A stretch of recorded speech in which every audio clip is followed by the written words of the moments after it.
Bonjour Den, bienvenue. Bonjour. Vous appelez de Grimaud.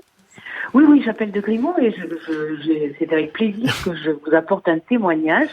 Étant pratiquant d'aïkido depuis un peu plus de 50 ans, Ah bon? ayant toujours été sportive moi-même, et après avoir enseigné cet art martial pour lequel il n'y a pas de compétition aux enfants, ensuite, vieillissant moi-même, j'ai partagé cet art avec des seniors.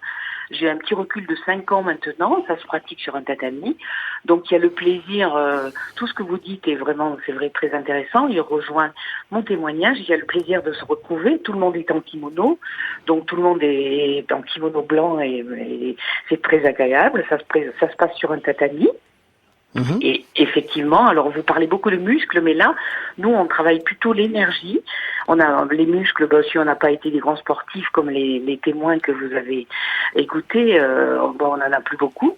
Mais C'est quoi le grand principe de l'aïkido, Den? Le principe de l'aïkido, Oui. si vous voulez, c'est basé sur l'esquive, c'est-à-dire si on est attaqué sur un coup, au lieu de reculer et d'avoir peur, on esquive ce coup. Et par des déplacements qui sont assez subtils, il y a une technique assez difficile. Donc ça occupe énormément l'esprit pour intégrer cette technique. Et en même temps, voilà, il y a la respiration, il y a évidemment on fait pas les chutes puisqu'il y a des chutes dans l'aïkido. Et donc c'est à la fois joyeux, donc les personnes apprennent à la fois à se défendre, à ne pas avoir peur d'un coup qui vous vient sur le visage, que ce soit un coup de poing, une claque, une saisie. Et donc ça fait travailler les articulations. Il y a une gestuelle, puisqu'on fait des tai sabaki, c'est un déplacement qui est très important, qui permet de se sortir de la ligne d'attaque. Et tout ça se passe dans la joie et les personnes sont très heureuses de se retrouver. Voilà.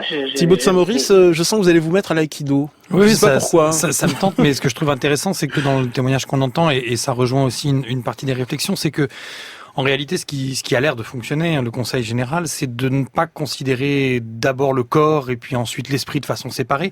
Et dans cette pratique-là, décrite par l'auditrice que je ne connais pas, mais ce que je trouve symptomatique, c'est que finalement, c'est toute la personne. On parle d'énergie, pas que de muscles. Donc c'est à la fois la santé du corps, bien sûr, mais aussi le corps habité, le corps incarné.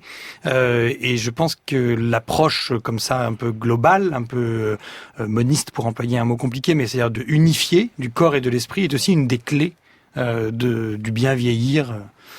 Enfin, je